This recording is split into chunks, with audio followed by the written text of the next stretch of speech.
10. Sans doute, vous valez beaucoup mieux que nous, jeune homme. Que votre orgueil se rassure.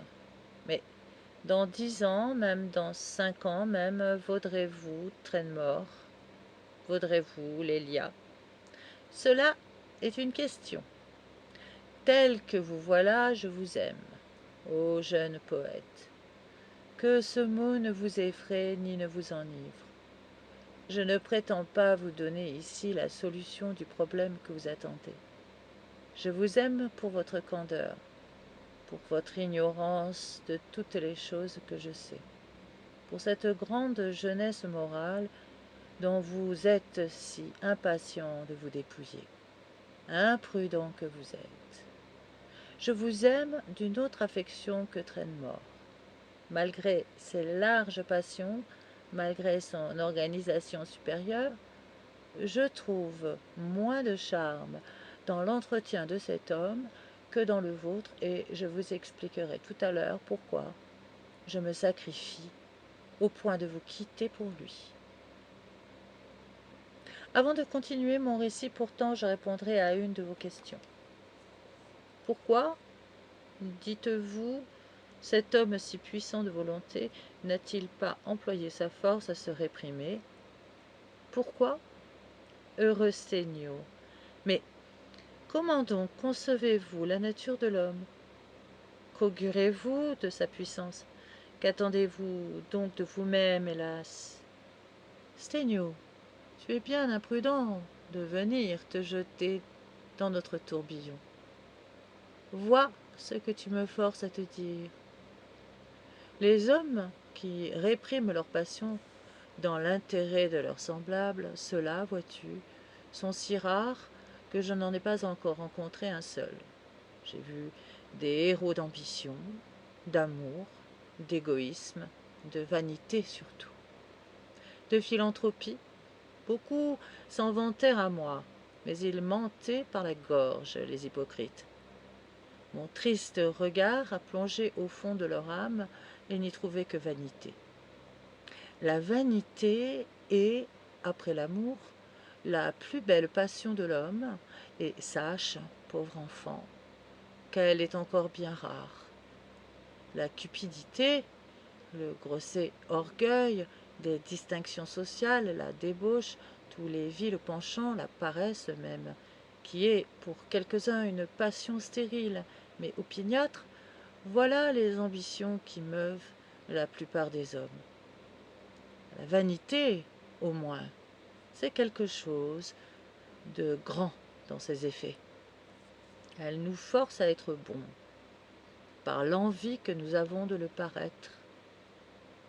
Elle nous pousse jusqu'à l'héroïsme, tant il est doux de se voir porter en triomphe, tant la popularité a de puissantes et adroites séductions. Et la vanité est quelque chose qui ne s'avoue jamais.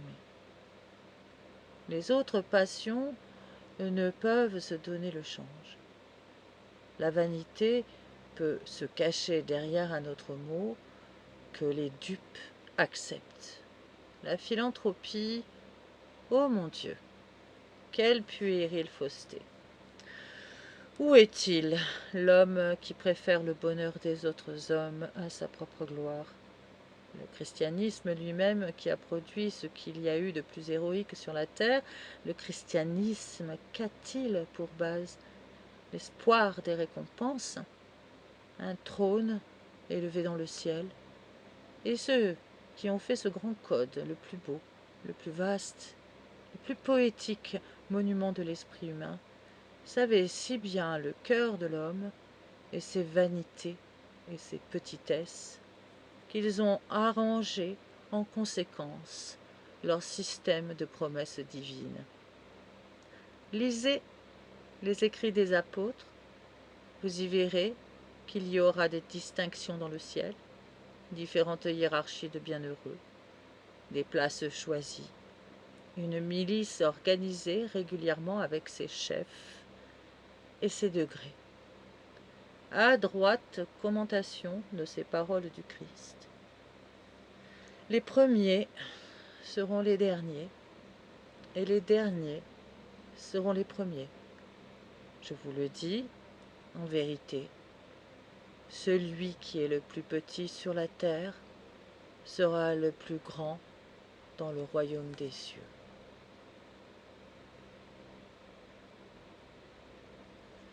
Maintenant, pourquoi Trenmore n'a-t-il pas employé sa force morale à se dompter dans l'intérêt de ses semblables?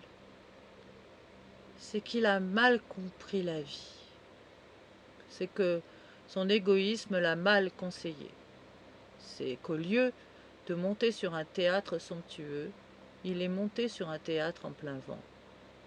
C'est qu'au lieu de s'employer à déclamer de spécieuses moralités sur la scène du monde et à jouer des rôles héroïques, il s'est amusé, pour donner carrière à la vigueur de ses muscles, à faire des tours de force et à se risquer sur un fil d'Archal. Et encore, cette comparaison ne vaut rien. Le saltimbanque a sa vanité comme le tragédien, comme l'orateur philanthrope. Le joueur n'en a pas. Il n'est ni admiré, ni applaudi, ni envié. Ses triomphes sont si courts et si hasardés que ce n'est pas la peine d'en parler. Au contraire, la société le condamne, vulgaire le méprise, surtout les jours où il a perdu. Tout son charlatanisme consiste à faire bonne contenance, à tomber décemment devant un groupe d'intéressés qui ne le regardent même pas, tant ils ont une autre contention d'esprit qui les absorbe. Si, dans ces rapides heures de fortune, il trouve quelque plaisir à satisfaire les vulgaires vanités du luxe, c'est un tribut bien court qu'il paie aux faiblesses humaines. Bientôt, il va sacrifier, sans pitié, ces puériles jouissances d'un instant à l'activité dévorante de son âme, à cette fièvre infernale qui ne lui permet pas de vivre tout un jour de la vie des autres hommes, de la vanité à lui. Il n'en a pas le temps. Il a bien autre chose à faire.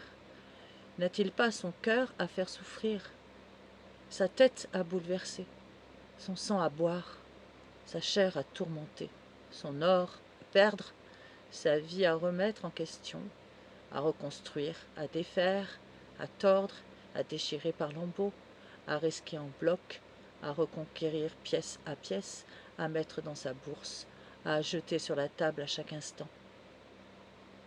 Demandez au marin s'il peut vivre à terre, à l'oiseau s'il peut être heureux sans ses ailes, au cœur de l'homme s'il peut se passer d'émotion.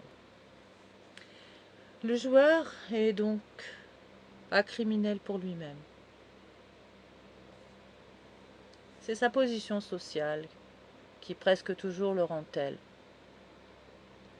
C'est sa famille qu'il ruine ou qu'il déshonore, mais supposez-le comme Trenmore, isolé dans le monde, sans affection, sans parenté assez intime pour être pris en considération, libre, abandonné à lui-même, rassasié ou trompé en amour, et vous plaindrez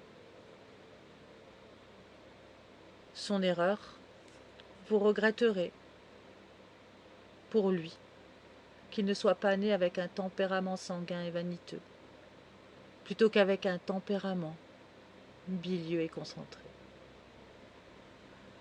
Ou prenez-vous que le joueur soit dans la même catégorie que les flibustiers et les brigands. Demandez au gouvernement pourquoi ils tirent une partie de leur richesse d'une source si honteuse. Eux seuls sont coupables d'offrir ces horribles tentations à l'inquiétude, ces funestes ressources au désespoir. Mais vous ne comprenez pas encore pourquoi j'excuse cet homme. Sachez que je le rencontrai un jour au milieu de ses brillants succès et que je me détournai de lui avec mépris. Je le mépriserais encore s'il n'eût pas expié sa faute.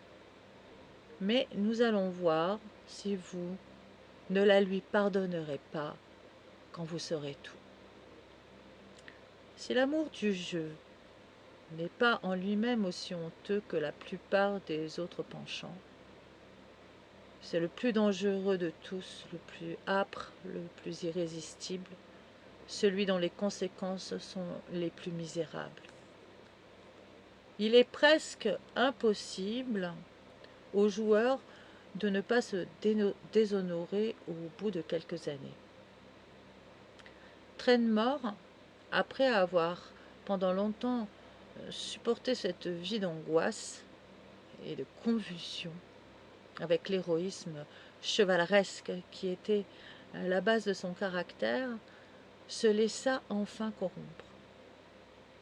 C'est-à-dire que son âme, s'usant peu à peu à ce combat perpétuel, il perdit la force stoïque avec laquelle il avait su accepter les revers, supporter les privations d'une affreuse misère, recommencer patiemment l'édifice de sa fortune, parfois avec une obole, attendre, espérer, marcher prudemment et pas à pas, sacrifier tout un mois à réparer les pertes d'un jour. Telle fut longtemps sa vie. Mais enfin, las de souffrir, il commença à chercher hors de sa volonté, hors de sa vertu, car il faut bien le dire, le joueur a sa vertu aussi, les moyens de regagner plus vite les valeurs perdues. Il emprunta, et dès lors, il fut perdu lui-même. On souffre d'abord cruellement de se trouver dans une situation indélicate. Et puis on s'y fait, comme à tout. On s'étourdit, on se blase. Trenmore fit, comme font les joueurs et les prodiges, il devint nuisible et dangereux à ses amis. Il accumula sur leur tête les maux que longtemps il avait courageusement assumés sur la sienne. Il fut coupable, il risqua son honneur, puis l'existence et l'honneur de ses proches, comme il avait risqué ses biens. Le jeu a cela d'horrible, qu'il ne vous donne pas de ces leçons sur lesquelles il n'y a point à revenir. Il est toujours là, qui vous appelle, cet or qui ne s'épuise jamais et est toujours devant vos yeux. Il vous suit, il vous invite, il vous dit « espère », et parfois il tient ses promesses, il vous rend l'audace, il rétablit votre crédit, il semble retarder encore le déshonneur, mais le déshonneur est consommé du jour où l'honneur est volontairement mis en risque. C'est à cette époque que je connus Trenmore et que je le méprisais. Mon mépris lui fit du mal et il cessa d'emprunter à ses amis. Mais il eût fallu guérir de sa passion et cela était peut-être au-dessus de ses forces. Il eut recours à ces déplorables moyens qui soutiennent encore quelque temps les existences perdues.